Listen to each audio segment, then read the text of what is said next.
네, 안녕하세요. 이원재입니다.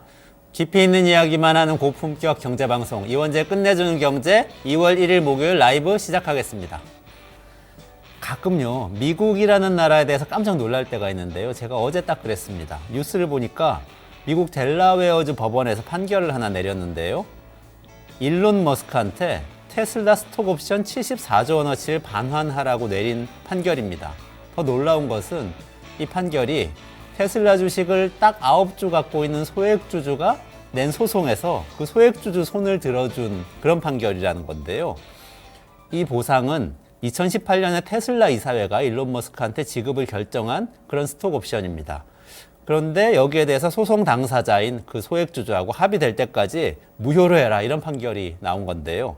세계 최대 부자가 자기 회사 지분을 74조 원어치 날릴 수 있게 된 판결이 나온 겁니다. 물론 조금 더 진행이 돼서 연방법원에 가서 어떻게 판결이 나는지까지 봐야 되지만 판사가 이야기한 내용을 보면 이렇습니다.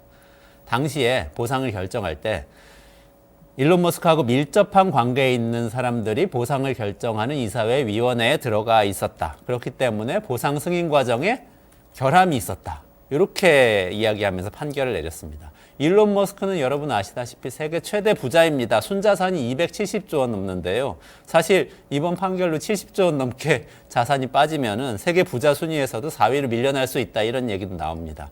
근데 이런 거보다 사실 더 중요한 문제는 일론 머스크가 테슬라 지배권을 놓칠 수도 있다는 겁니다. 테슬라 초기부터 참여해서 이렇게 키운 사람이고 미국 기업가의 상징 같은 사람인데 자기 회사를 놓칠 수도 있다는 건데요.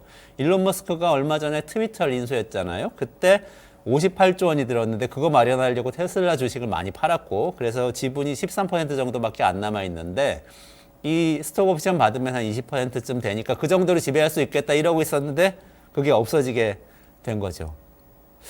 그러니까 지금 제가 미국이 놀랍다고 말씀드린 건 바로 이런 대목인 거예요. 그러니까 아무리 일론 머스크라도 미국을 상징하는 기업가라도 또 미국을 상징하는 기업이라도 그 사람이 그 기업에 대해서 지배권을 놓칠 수도 있어도 원칙에 어긋나면 그냥 무효라고 판결할 수 있다.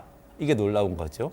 아무리 소액주주라도 그 사람이 단 9주밖에 갖고 있지 않은 주주라도 그 사람 말이 맞으면 손 들어준다.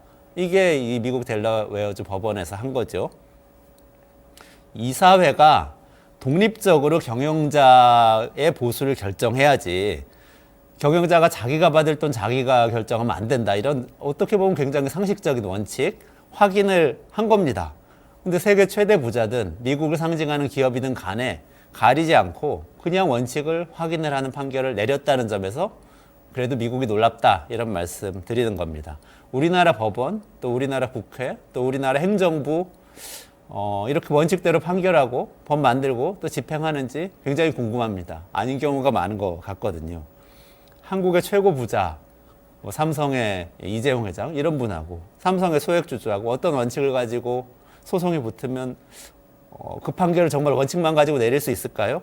미국 법원의 판결을 보면서 우리 사회가 어떤지 다시 한번 돌아보게 됩니다.